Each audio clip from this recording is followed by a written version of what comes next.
Study अड्डा pro में आपका स्वागत है। आज हम बात करेंगे प्रथम कर्नाटक युद्ध की, जो 1746 से 1748 तक चला। ये वो दौर था जब भारत में आंग्ल फ्रांसीसी संघर्ष की शुरुआत हुई। तो इस पूरे टॉपिक को अच्छी तरह से समझने के लिए हम इसे 5 भागों में देखेंगे। सबसे पहले हम बैकग्राउंड को समझेंगे, फिर जानेंगे कि युद्ध के कारण क्या थे। इसके बाद जो मुख्य लड़ाई और संधि हुई उस पर नजर डालेंगे। फिर समझेंगे कि इस युद्ध का महत्व क्या था, और आखिर में एग्जाम के लिए एक क्विक समरी करेंगे। तो चलिए शुरू करते हैं पहले भाग से, पृष्ठभूमि, यानी उस समय माहौल क्या था। 18वीं सदी में भारत की राजनीतिक स्थिति कैसी थी और दुनिया भर में क्या कंपटीशन चल रहा था। अगर आप इस नक्शे को देखें तो दक्षिण भारत में 2 बड़े राज्य थे, हैदराबाद और कर्नाटक।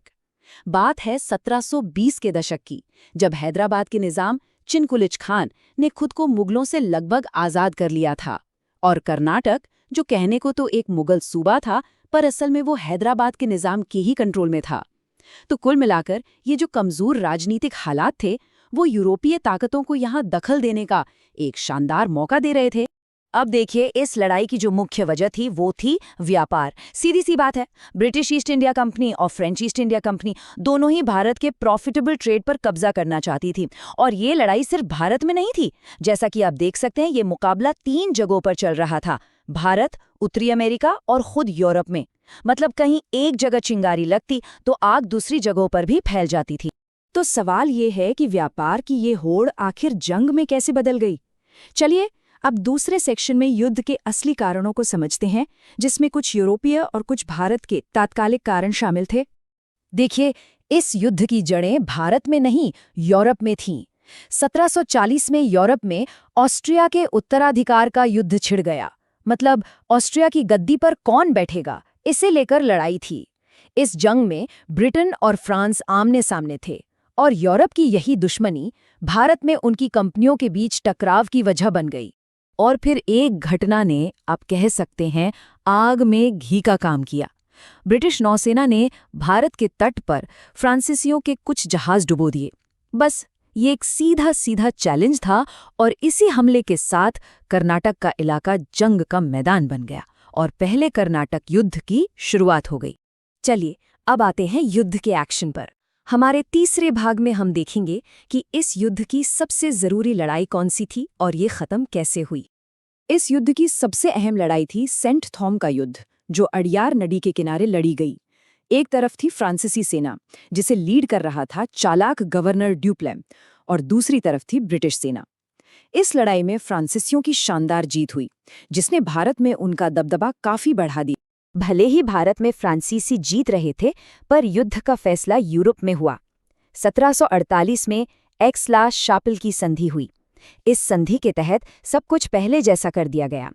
फ्रांसीसियों ने अंग्रेजों को मद्रास लौटा दिया, और बदले में अंग्रेजों ने उत्तरी अमेरिका में जीता हुआ लुइसबर्ग का किला फ्रांसीसियों को दे दिया। यानी नतीजा यथास्थिति या स्टेटस को। तो क्या इसका मतलब है कि इस युद्ध का कोई नतीजा नहीं निकला? नहीं, ऐसा बिल्कुल नहीं है, और यही इस कहानी का सबसे जरूरी हिस्सा है। चलिए चौथे भाग में इस युद्ध के असली महत्व को समझते हैं। इस युद्ध ने यूरोपीय ताकतों को एक बहुत बड़ी सीख दी। उन्हें समझ आ गया कि उनकी एक छोटी लेकिन डिसिप्लिन्ड और ट्रेंड सेना भारतीय राजा नवाबों की बड़ी बड़ी लेकिन बिना किसी संगठन वाली सेनाओं को बहुत आसानी से हरा सकती है। और ये एक ऐसी खोज थी जो भारत का भविष्य बदलने वाली थी। अगर एक लाइन में कहें तो निष्कर्ष ये था: संख्या बल पर अनुशासन की जीत। ये एक ऐसा सबक था जिसे खास तौर पर अंग्रेजों ने अच्छी तरह से सीखा और आने वाले सालों में इसका खूब इस्तेमाल किया। चलिए अब आते हैं अपने आखिरी सेक्शन पे। यहाँ हम एग्जाम के पॉइंट ऑफ व्यू से सभी जरूरी फैक्ट्स को फटाफट रिवाइज करेंगे। आइए पूरे घटनाक्रम पर एक नजर डालते हैं।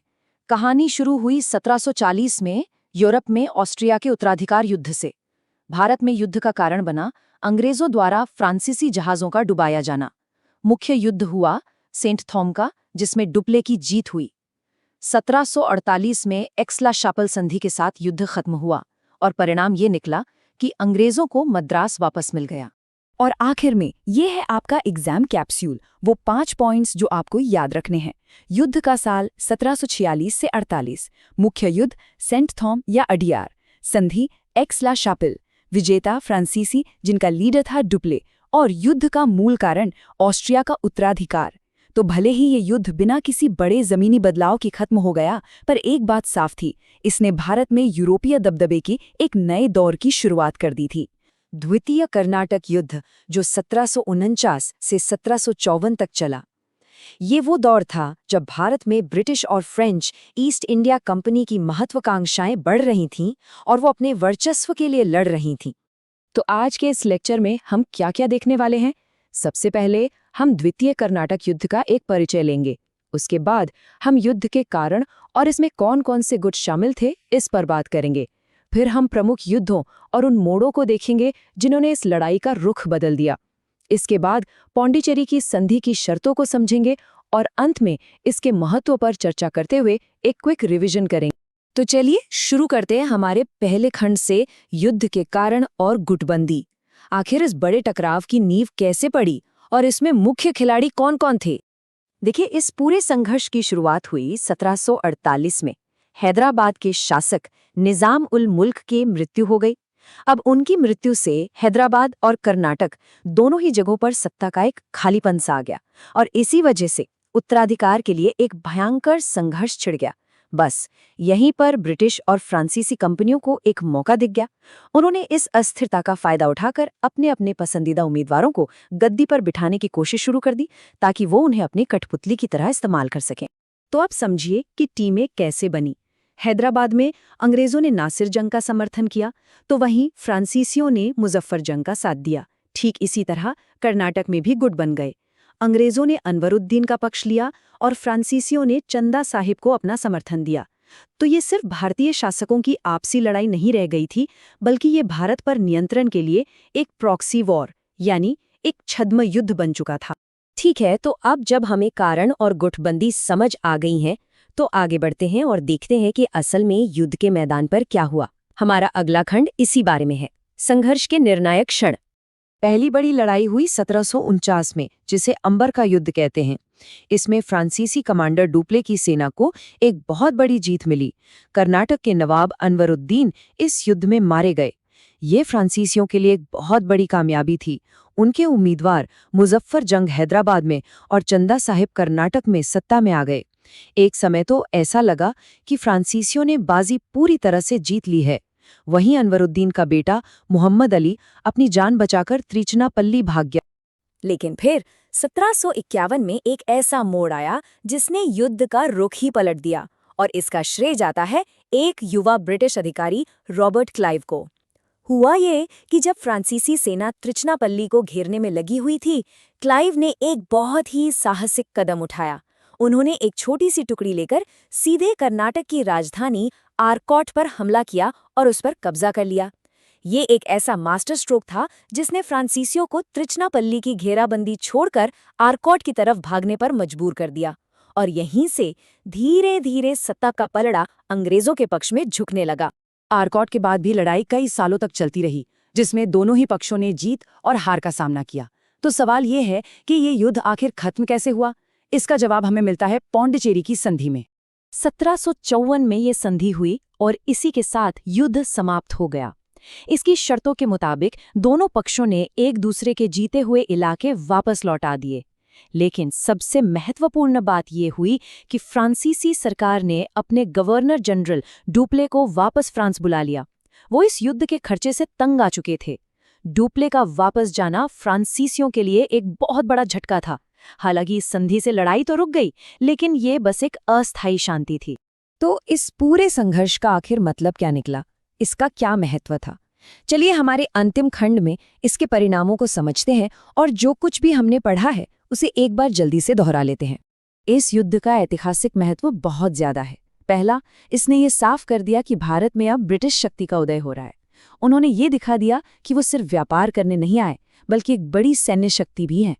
दूसरा, एक बहुत ही खतरनाक परंपरा की शुरुआत हुई। यूरोपीय ताकतों को समझ आ गया था कि वे भारतीय शासकों की आपसी फूट का फायदा उठाकर अपना साम्राज्य बढ़ा सकते हैं। और तीसरा, डुप्ले को वापस बुलाना फ्रांसीसियों की एक बहुत बड़ी रणनीतिक भूल साबित हुई, जिसकी कीमत उन्हें आगे चलकर चुकानी पड़ी। तो चलिए एक क्विक रिवीजन करते हैं। द्वितीय कर्नाटक युद्ध 1749 से 1754 तक चला। इसका अंत पौंडीचेरी की संधि से हुआ। इस कहानी के एक प्रमुख नायक थे रॉबर्ट क्लाइव। गुटों की बात करें तो ब्रिटिशों ने अनवरुद्दीन और नासिर जंग का समर्थन किया, जबकि फ्रांसीसियों ने मुजफ्फर जंग और चंदा साहिब का पक्ष लिया। वैसे तो युद्ध का कोई स्पष्ट नतीजा नहीं निकला, लेकिन असल में अंग्रेजों का पलड़ा भारी रहा और इसने भारत में वर्चस्व के लिए एक और भी बड़े संघर्ष की नींव रख दी। तृतीय कर्नाटक युद्ध। तो आज हम बात करेंगे तृतीय कर्नाटक युद्ध की। ये एंग्लो फ्रेंच प्रतिद्वंदिता का समझिए अंतिम अध्याय था। एक ऐसी लड़ाई जिसने भारत में आने वाले कल की पूरी कहानी ही लिख दी। तो देखते हैं आज हम क्या क्या कवर करने वाले हैं। सबसे पहले हम इसकी वैश्विक पृष्ठभूमि को समझेंगे, फिर वांडी वाश के उस निर्णायक युद्ध पर नजर डालेंगे जिसने सब कुछ बदल दिया। इसके बाद पेरिस की संधि, फ्रांसीसियों के हार के कारण और फिर इस युद्ध के ऐतिहासिक महत्व और इससे मिली सीख पर बात करेंगे। और आखिर में एक स्मार्ट सारांश, ताकि सब कुछ अच्छे से याद रहे। तो चलिए शुरू करते हैं पहले हिस्से से, वैश्विक पृष्ठभूमि। क्योंकि ये समझना बहुत जरूरी है कि ये लड़ाई सिर्फ भारत की जमीन पर नहीं, बल्कि एक बहुत बड़े ग्लोबल स्टेज पर लड़ी जा रही थी। देखिए, इस लड़ाई की जो जड़ें हैं ना, वो थीं यूरोप में। वहां ब्रिटेन और फ्रांस के बीच एक 7 साल का बड़ा युद्ध चल रहा था, जिसे हम 7 Years वॉर के नाम से जानते हैं। अब जब दो इतनी बड़ी ताकतें दुनिया में कहीं भी लड़ती हैं, तो उसका असर हर जगह पड़ता है। भारत में भी इन दोनों देशों की कंपनियां थीं और उनकी महत्वाकांक्षाएं अब यहां भी टकराने वाली थीं, और टकराई भी। चलिए अब आते हैं इस कहानी के सबसे अहम मोड़ पर, वो युद्ध जिसने इस पूरे संघर्ष का पासा ही पलट दिया, वांडी वाश का निर्णायक युद्ध। तो साल था 1760, जगह थी तमिलनाडु का वांडीवाश। यहां ब्रिटिश और फ्रांसीसी सेनाएं आमने सामने खड़ी थीं। एक तरफ थे ब्रिटिश कमांडर सर आयरकूट और दूसरी तरफ थे फ्रांसीसी कमांडर काउंट दी लाली। लड़ाई हुई और नतीजा ये हुआ कि फ्रांसीसी सेना की बहुत बुरी तरह से हार हुई। इस एक हार ने भारत में उनके भविष्य पर एक बड़ा सवालिया निशान लगा दिया। अब देखिए, मैदान में तो जंग लगभग खत्म हो चुकी थी, पर असली मोहर तो कागज पर लगती है ना। तो अब बारी थी औपचारिक कार्यवाही की, और यही होती है 1763 की मशहूर पेरिस की संधि। इस संधि ने, आप कह सकते हैं कि भारत में फ्रांस के लिए सारे राजनैतिक दरवाजे बंद कर दिए। संधि में साफ साफ कहा गया कि अब वे सिर्फ एक व्यापारिक संस्था बनकर रह सकते हैं। उन पर किसी भी तरह की किलेबंदी करने या अपनी सेना रखने पर पूरी तरह से रोक लगा दी गई। मतलब भारत में फ्रांसीसी साम्राज्य का जो सपना था, वो हमेशा के लिए टूट गया। तो सवाल ये उठता है कि आखिर फ्रांसीसी हारे क्यों? क्या वजह थी कि इतनी बड़ी ताकत होने के बावजूद वो भारत में टिक नहीं पाए? चलिए अब जरा हार के असली कारणों का विश्लेषण करते हैं। सबसे बड़ा कारण था दोनों कंपनियों की बनावट में जमीन आसमान का अंतर। देखिए, ब्रिटिश ईस्ट इंडिया कंपनी एक प्राइवेट कंपनी थी, मतलब फैसले तेजी से लिए जाते थे और कंपनी आजाद होकर काम करती थी। वहीं दूसरी तरफ फ्रेंच ईस्ट इंडिया कंपनी एक सरकारी कंपनी थी। हर चीज में सरकारी दखलंदाजी, लाल फीताशाही, मतलब हर फैसले में देरी होती थी। इसके अलावा और भी वजहें थीं। ब्रिटिश नौसेना फ्रांसीसियों से कई ज्यादा ताकतवर थी, जिससे समंदर पर उनका पूरा कंट्रोल था। और तो और ब्रिटिशों ने बंगाल जीत लिया था, जहां से उन्हें बेहिसाब पैसा मिला, जिसका उन्होंने इस युद्ध में भरपूर इस्तेमाल किया। और हां, नेतृत्व का भी फर्क था। ब्रिटिशों के पास क्लाइव और आयरकूट जैसे शानदार कमांडर थे, जो फ्रांसीसी लीडरशिप पर भारी पड़े। अब आगे बढ़ते हैं और बात करते हैं इस युद्ध के ऐतिहासिक महत्व की। आखिर इस लड़ाई ने हमारे इतिहास को कैसे बदला और ब्रिटिशों ने इससे क्या सबक सीखे जो उनके बहुत काम आए। देखिए, इस युद्ध का सबसे बड़ा नतीजा ये हुआ कि भारत में ब्रिटिशों का कोई बड़ा यूरोपियन कॉम्पिटिटर बचा ही नहीं। फ्रांस के रास्ते हटते ही उनके लिए भारत में अपना साम्राज्य फैलाने का रास्ता बिल्कुल साफ हो गया। ये उनके लिए गेटवे टू विक्ट्री, यानी जीत का दरवाजा साबित हुआ। और इस युद्ध से ब्रिटिशों ने बड़े काम के सबक सीखे। उन्होंने सीखा कि कैसे भारतीय राजाओं की आपसी फूट का फायदा उठाना है। उन्होंने ये भी सीखा कि कैसे उत्तराधिकार के युद्धों में दखल देकर अपनी ताकत बढ़ाई जा सकती है। उन्होंने ये भी जान लिया कि भारतीय सेनाओं की ट्रेनिंग भले ही कमजोर हो, लेकिन भारतीय सैनिक कम वेतन पर भी वफादार और अनुशासित रह सकते हैं। और यही सीख उनके आने वाले 200 सालों के राज का आधार बनी। तो चलिए अब फटाफट से एक नज़र डालते हैं इस पूरे युद्ध के स्मार्ट सारांश पर। ये पॉइंट्स एग्जाम के लिए बहुत ज़रूरी हैं, तो इन्हें ध्यान से देखिएगा। तो समय था 1756 से 1763 सप्तवार्षीय युद्ध के दौरान। निर्णायक युद्ध हुआ 1760 में वांडी वॉश का युद्ध। विजेता थे ब्रिटिश, जिनका नेतृत्व आयरकूट कर रहे थे, और हारने वाले थे फ्रेंच, जिनका नेतृत्व काउंट दी लाली कर रहे थे। अंत में हुई 1763 में पेरिस की संधि, और इसका निष्कर्ष निकला कि फ्रांसीसी अब सिर्फ व्यापारी बनकर रह गए।